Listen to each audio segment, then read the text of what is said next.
ওয়াস্তালার রাসু শাইবা, আমার না চুল সাদা হয়ে গেছে। সবচেয়ে বড় কথা আল্লাহ ওয়ামরাআতি আকির, আমার বউ তো বাঞ্জা। আল্লাহ পাক বলেন ও জাকারিয়া, তোমার এনে তো তুমিও আছো, তোমার বউও আছে। আদম রে কেমনে বানাইছি এটা দেখো না, হাওয়ারে কেমনে বানাইছি এটা দেখো না, হেনে তো কিচ্ছুই ছিল না, আমি খোদা তো এমনি পারি, তো তোমার তো সব আছে, এন তো এটা আলাইয়া হাইয়েন, এটা তো আমার লাগে একবার সব।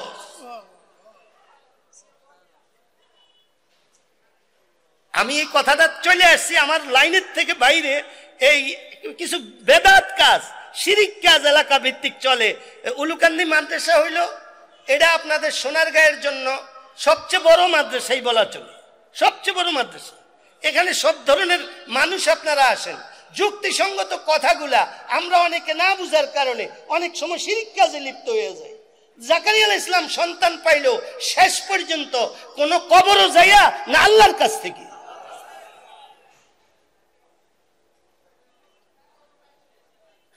মানুষ আমরা যেই কইলাম কবরও যাইয়েন না, কবরওয়ালায় দিতে পারতো না, আল্লাহ দিব।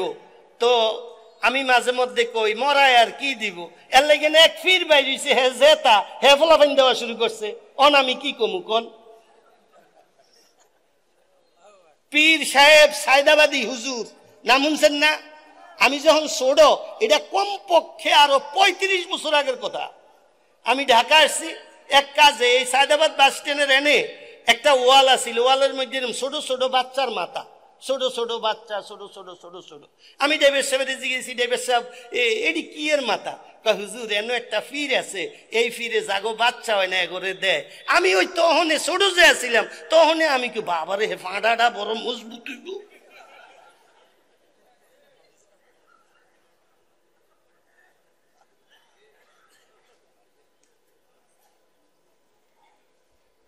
হে সন্তান দিব কেমনে? নবীরা কেমন পুরুষ ছিল? নবীরা যেই যুগের যেই নবী, একজন নবীর শরীরে কতটুক শক্তি থাকে এটাও কিতাবের মধ্যে আছে।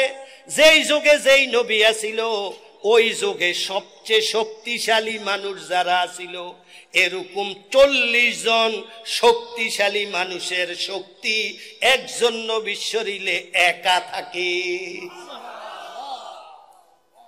পাহলওয়ান 40 জন, আর একজন নবী যদি দেখবেন একবার হ্যাংলা, তাইলেও বুঝবেন 40 পাহলওয়ানের শক্তি আছে। যারা ইমানদার তারাও যদি দেখবেন হ্যাংলা, এরপরেও ভাববেন এটি যেহেতু নবীর ওয়ারেস, নবীগো শৈল্য 40 জনের শক্তি আছিল, এটার শৈল্য কমপক্ষে 20 জনের আছে। দেখেন না যুদ্ধের ময়দানে গেলে বিভিন্ন ইসলামের ডাক আসলে আমরা পূব দিকে দৌড় দেই, আর এই হ্যাংলা হুজুররা আল্লাহওয়ালারা লাড়ি লইয়া সামনের দিকে। কাহে তো হ্যাংলা হে সামনে যায় কা, কারণ হে শৈল্য 20 জনের শক্তি, হে সামনে কিচ্ছু দেয় না, সব দেহে পোলা পাইন থাবড়াইয়া দেন্দা করিয়ালাম। আর আমগো শক্তি নেই, আমরা পোলা পাইন দেখলেও ডরাই, আল্লাহরে কয় কি।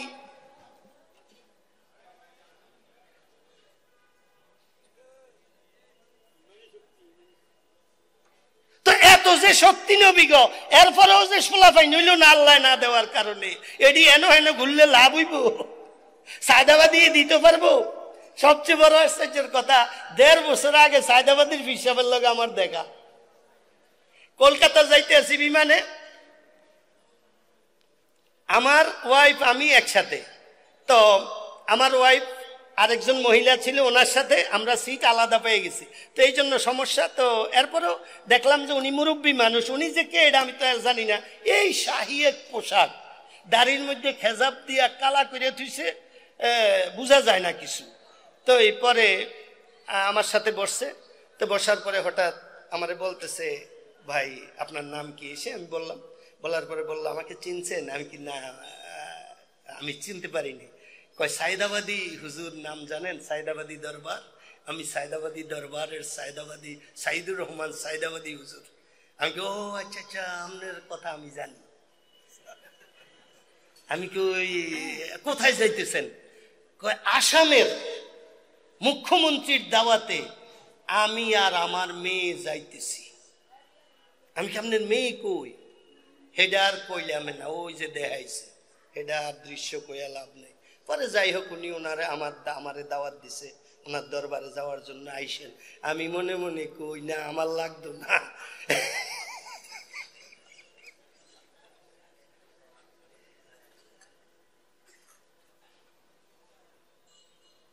তো যাই হোক, এটা আমার বলার উদ্দেশ্য হলো, আমি আমার লাইনের থেকে একটু এদিক সেদিক আসছি। এটা হইলো ভাই, কবরে টবরে কিছু লেগে যাইয়েন না, মসজিদও যাইয়েন, যাই আল্লাহরে বললেন, আল্লাহ দিয়ে দিব। আল্লাহ কেমন দেওয়া দিব এটাও বলবো, শুনেন। ইমাম শাফি রহমতুল্লাহ আলাইহির নাম জানেননি?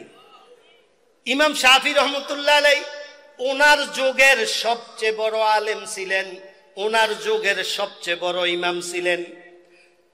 ইমামানে কে করতেন ইজতিহাদ, রহমতে হক বরওয়ানে জুমলাবাদ। বু হানিফা বুদ ইমামে বাসফা, আসরাজে উম্মতানে মুস্তাফা। শাফি ও ইদরিস মালিক বাজুফর, ইফতিজিশা দীন আহমদ জিবফর। বাদ ফজলে হক করিনে জানে উ, শাদ বদ আরওয়াহ শাগরদানে উ। रूह शादर सदर जन्नत शादेबाद, कसर दियाज इल्म शाबादेबाद। आमीन बोलेन आमीन। हजरत इमाम আবু হানিফা রহমতুল্লাহ আলাইহি ওনার যুগের সবচেয়ে বড় আলেম ছিলেন, ওনার যুগের সবচেয়ে বড় ইমাম ছিলেন। এখন আমি তো বললাম হজরত ইমাম শাফিও ওনার যুগের সবচেয়ে বড় আলেম এবং ইমাম। ওনার আর ইমাম আবু হানিফার মধ্যে পার্থক্য কি? পার্থক্যটা আমি এটা বলার দরকার না, কিন্তু অনেক আলেমের মনে যাইতে পারে তাইলে কি আমগো ইমাম শাফি ছোড়ো নাকি কোন দিক দিয়া? না, ইমাম শাফি রহমতুল্লাহ আলাইহি নিজেই বলে গেছেন আমার চেয়ে 1000 গুণ বেশি বড় আলেম, বেশি বড় ইমাম হইল ইমাম আবু হানিফা। আমার কথা না, ইমাম শাফি রহমতুল্লাহ আলাইহি বলছেন আইদ যিকরা নুমানিন লানা আন্না যিকরাহু হুয়াল মিসকু মা কাররারতাহু ইয়াতাদাওউ। ইমাম আবু হানিফা ওনার নাম হইল নুমান, ওনার আব্বার নাম হইল সাবেত। যে নুমান ইবনে সাবেতের নাম আমার সামনে বেশি বেশি উচ্চারণ করো। ইমাম শাফি বলেন আমার সামনে বেশি বেশি উচ্চারণ করো, কারণ ইমাম আবু হানিফার নাম বেশি বেশি উচ্চারণ যত করো আমি মেশকো আম্বরের ঘেরান পাই। আচ্ছা, আমগো ইমাম যে আরো বেশি বড় এটার আরেকটা প্রমাণ হইছে। ইমাম আবু হানিফার ইমাম শাফি রহমতুল্লাহ আলাইহির বয়সের মধ্যে পার্থক্য কি জানেননি? বয়সের মধ্যে পার্থক্য হইল আজকে ইমাম আবু হানিফা রহমতুল্লাহ আলাইহি মারা গেছেন, আজকে বিকালেই হয়তো ইমাম শাফি হইছেন, অথবা কালকে সকালে হইছেন। আচ্ছা, এখন শাফি আলারা আমগরে কয় আমগো ইমাম কত বড়, আমগো ইমাম আওয়ার লগে লগে ডরে ইমাম আবু হানিফা মইরে গেছে। বুঝেননি? এটি কিন্তু শিক্ষা রাখেন। আচ্ছা, এবার আমগো কথা হইল না, আমগো ইমামে বড় কেমনে? মার ফেড ফোলাফাইন থাকে কয় মাস?